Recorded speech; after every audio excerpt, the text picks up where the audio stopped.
Alors, je le fais rapidement parce que j'ai complètement oublié de le faire.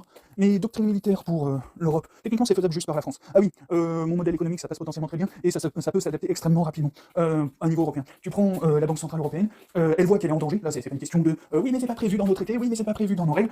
Tu prétends que tu es en danger et que la Russie et les États-Unis peuvent potentiellement s'allier à minima. Les États-Unis vont rien foutre, vont pas participer, et la Russie est une menace pour l'Union Européenne parce qu'elle menace la Russie. En tant que instinct de survie, tu es censé intégrer que tes règles économiques, tu peux les mettre de côté. Voilà. Alors normalement, c'est censé faire exactement la même chose pour l'écologie. Parce que si la Russie, c'est peut-être l'écologie, c'est sûr. Poutine peut potentiellement crever, tu peux avoir un pacifiste qui va arriver à la place, et voilà. Poutine peut simplement se dire que, ouais, bon, c'est des voisins, historiquement, on est beaucoup plus potes que ennemis, enfin, dans la moyenne, on est moyennement potes, globalement, on a une histoire en commun, voilà, littéralement, c'est des voisins, c'est un peu comme la France et l'Allemagne, tu vois, c'est un peu comme la France et l'Espagne. Oui, il y a des moments où la France et l'Angleterre, ou bref, voilà, oui, il y a des moments où on s'est foutu sur la gueule, par exemple, la France avec Napoléon, elle a retourné la totalité de l'Europe, c'est pas pour ça qu'aujourd'hui on est en train de se foutre sur la gueule, parce que Napoléon a retourné le truc, Hitler a fait exactement la même chose, c'est pas pour ça qu'on est en train de se retourner dessus. Ouais, bon, voilà, Poutine il est censé comprendre le truc, on est censé comprendre le truc, donc normalement, diplomatie étant, on a moyen de se dire, bon, globalement, globalement, là, on a un truc en commun, ça s'appelle l'écologie, on se met d'accord pour régler le problème sur les 100 prochaines années, une fois qu'on aura réglé le problème, on voit si on continue de se foutre sur la gueule, on voit, mais là, on a besoin de se serrer les coudes pendant 100 ans, quel que soit le stade où on en est actuellement, on frise le truc, on fait en sorte de mettre en commun l'intérêt de la population sur la zone où elle est, et je vais prendre le cas ukrainien pour la Crimée, si tu t'intéresses aux besoins de la population de Crimée, aux besoins écologiques de la région de la Crimée, globalement ça bénéficiera à la population de la Crimée, que la Crimée soit sous gouvernance russe ou sous gouvernance ukrainienne, on n'en a rien à battre. Ce qui compte c'est en premier lieu l'intérêt du peuple, même chose avec Gaza, que ce soit les Palestiniens ou les Israéliens qui gèrent la zone, tant que la population qui habite dans le coin a ses intérêts mis en priorité, on n'en a rien à foutre. Voilà, on part de ce constat, on se met d'accord pour les 100 prochaines années, tout le monde aide tout le monde, personne ne flingue personne. Et une fois qu'on aura fait ça, qu'on aura réussi à se mettre d'accord pour faire des trucs, et qu'on aura le truc, on pourra s'organiser, les populations seront libres de s'organiser telles qu'elles veulent, on aura l'outil de toute façon pour gérer la totalité du monde. Et derrière ça, on aura déjà de quoi, enfin on aura réussi à le faire, bref, bon voilà. On l'aura fait, pendant 100 ans, on aura tout fait pour que l'intérêt de la population locale et de l'environnement local soit favorisé. Derrière ça, on aura juste annoncé à continuer sur cette lancée, et qu'une culture naisse ou disparaisse, enfin apparaisse ou disparaisse, c'est pas grave. Là pour l'instant, c'est survie de l'humanité. Bref, bon voilà. Parenthèse pour la guerre avec la Russie peut-être, l'écologie c'est sûr et certain que c'est déjà en train de nous tomber sur la gueule. Demande aux Indiens ce que ça fait de passer 3 semaines à 55 degrés. Moi je me plains de passer 3 semaines à 35-40 degrés. Les Indiens ils se plaignent de 55 degrés. Et je vais me retrouver dans une vingtaine d'années au même niveau que les Indiens. Bref bon, la guerre. Je vais faire une reclassification de sorte alors c'est pas du tout ça, militairement parlant c'est absolument pas ça, mais je vais mettre des mots de sorte à ce que à peu près tout le monde puisse comprendre ce que j'exprime par ça. Les obus, c'est quelque chose qui sert à péter un véhicule ou vaguement potentiellement une grenade de dispersion, ce genre de truc, bref un truc qui va permettre de péter quelque chose très localement. Les roquettes, c'est quelque chose qui va permettre de faire exploser un bâtiment. Donc ça peut être un immeuble, ça peut être une maison, voilà. Et les missiles, c'est quelque chose qui va faire péter à minimum un gros quartier, un bon quartier. Voilà, t'as les 3 zones d'impact.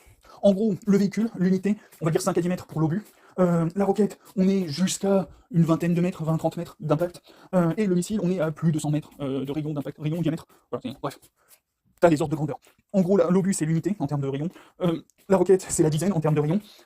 Et le missile, c'est la centaine en termes de rayon. Suffisamment d'obus pour péter chacun des engins qui existent sur cette planète, x 10. Au moins chacun des engins qui existent, alliés comme ennemis.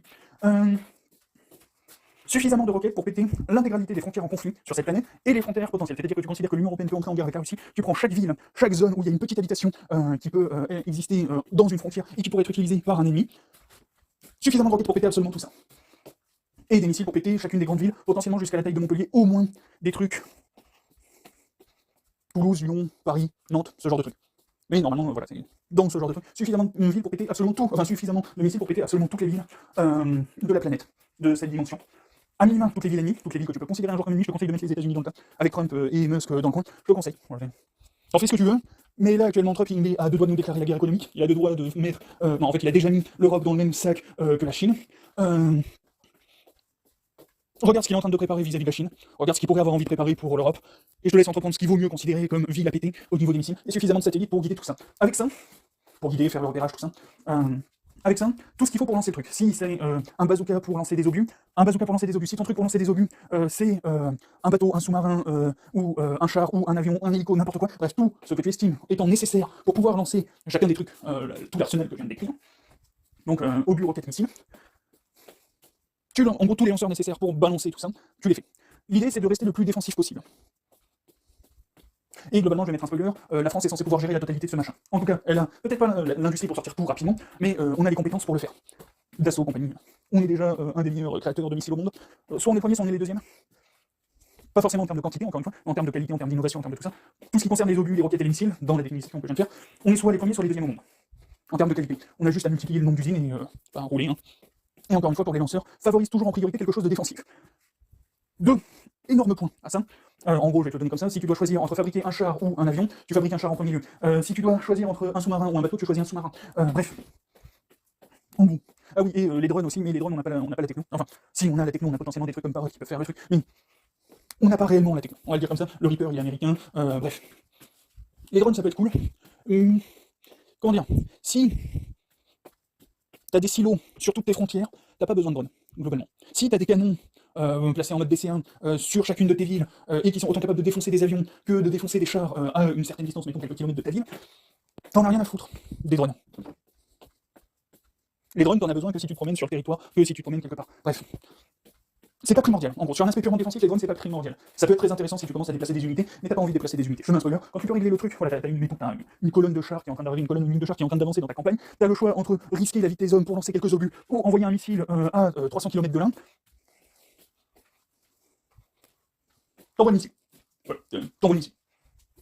Bref, purement défensif. En tout cas, axer le truc sur un aspect purement défensif, ou le plus défensif possible. Premier point, les gens n'auront pas forcément envie de venir te faire chier sur ton territoire. Mettons la Russie, voilà, là on parle exclusivement de la France, mettons la Russie avance, surtout, elle est en train de faire une Napoléon inversée, elle avance, elle arrive aux frontières de la France a basé son truc sur des missiles suffisamment performants pour passer tous les systèmes de brouillage. Ben, ils avancent pas, encore une fois, on a potentiellement quelques centaines de milliers de missiles en stock, un missile va gérer potentiellement toute une colonne de tanks. Fin de l'avancée. Échec et mat, enfin en vrai c'est pas forcément, c'est pas échec et mat, mais t'as plus d'unités sur le plateau. Et ton roi est à quelques milliers de kilomètres de là à l'est. Bonne chance. Voilà, en gros. Un maximum de défense, ça dissuade les gens. Voilà, si t'as un mur imprenable, alors t'as des énervés qui vont vouloir être là en mode oui, moi je vais réussir à passer, mais globalement, si tu te mets suffisamment un jour, voilà, hein, c'est. Bref. Il y en a beaucoup qui pensaient que la Russie allait rouler sur l'Ukraine, qu'en une semaine ils allaient être sur Kiev et que ce serait plié. Bon, alors, en vrai, si il n'y avait pas eu d'aide, oui, en effet, en une semaine ça aurait été plié. Mais globalement, tu fais en sorte que ce soit bloqué. On peut faire beaucoup mieux que ce qui est arrivé en Ukraine en termes de défense. Globalement, la Russie elle a aucune chance. Sans compter que derrière ça, on peut balancer des têtes nucléaires si jamais ils s'approchent un petit peu trop Poutine. Bref. Défensif. Les gens n'ont pas envie de venir se péter les dents sur un mur énorme. Voilà, c'est. Non, voilà, globalement les gens n'ont pas envie. Deuxième point, si tu commences à vendre ça, la version la plus défensive possible, les gens pourront pas retourner le truc contre toi, ou ce sera extrêmement compliqué de retourner le truc contre toi. Encore une fois, si tu proposes des silos ou des DCA à poser sur la frontière de ta ville ou telle zone ou tel truc, globalement, le mec il va pas pouvoir déplacer son bâtiment, il va pas pouvoir déplacer son silo. Et donc du coup, pour retourner contre toi le truc que tu es en train de fournir, ça va être extrêmement compliqué. Ça, c'est le cas où tu es en train de prévoir que le mec va te la foutre à l'envers, et dans le cas où tu es en train de prévoir que le mec est en train de devenir ton meilleur pote, bah, tu es en train de transformer tel autre territoire potentiellement à l'autre bout du monde en place forte complètement alliée, étant donné que le mec est devenu complètement autant imprenable que toi, et du coup il est content d'être associé à toi pour ça, et donc du coup, ben voilà. En gros. Je te le fais en version extrêmement simple. Hein. Bref. Donc du coup, voilà, on fait le gros stock, on fait les lanceurs qui vont avec. Techniquement, sur la façon dont on peut le faire actuellement, la France fait les munitions, l'Allemagne fait les lanceurs. Il me semble que globalement, en termes d'industrie, ça ressemblerait plutôt à ça. Même si on a de quoi faire pas mal de lanceurs, disons que la France s'occupe de faire ses propres lanceurs, et l'Allemagne s'occupe de faire les lanceurs qu'on fournit, et tu te retrouves avec France qui fournit les munitions, et l'Allemagne qui fournit le lanceur. Voilà. Techniquement, la France est gagnante sur le concept. Hein. Étant donné que c'est le concept de la recharge, hein, tu vends le matos, tu vends... Il y a plein de trucs qui fonctionnent comme ça. Ben ouais, on va prendre l'équivalent en version civile, qu'est-ce qui coûte le plus cher? Acheter un fusil, allez, admettons à 1500 balles, ou acheter le paquet de munitions, qui vaut lui aussi 1500 balles, mais que tu dois racheter très régulièrement, parce que une fois que tu as tiré ta munition, t'as plus la munition. Bref. Techniquement, sur le long terme, la France est beaucoup plus gagnante. Et le temps de. Techniquement, si on veut vraiment maintenir l'aspect militaire, la France peut réinvestir ce qu'elle aura gagné des obus, enfin, ce qu'elle aura gagné de la création de munitions, elle pourra le réinvestir dans une création de lanceurs, et derrière ça, on pourra être partiellement plus indépendant de l'Allemagne que l'Allemagne le sera de nous. Bref. Mais en gros, sur le fonctionnement actuel, si on veut faire le truc le plus rapidement possible à niveau européen, ça va être un truc comme ça. L'Allemagne fait les chars, il me semble que les avions c'est nous, mais en gros, étant donné qu'on parle de trucs défensifs, l'Allemagne fait les chars, nous on fait les obus, globalement. Après, normalement, en termes de naval, c'est nous qui gagnons, et en termes d'aviation, on gagne large, parce qu'en fait, on est les meilleurs au monde. Donc...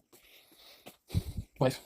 Mais après, dans l'idée, il faut que, techniquement, si on veut le faire de façon suffisamment solide, il faut que tout pays de l'Union Européenne ait de quoi se fournir lui-même un minimum. En gros, un minimum les obus. En gros. Enfin, un minimum les munitions, il faut que chaque pays puisse se faire sa propre réserve de munitions, dans l'idée.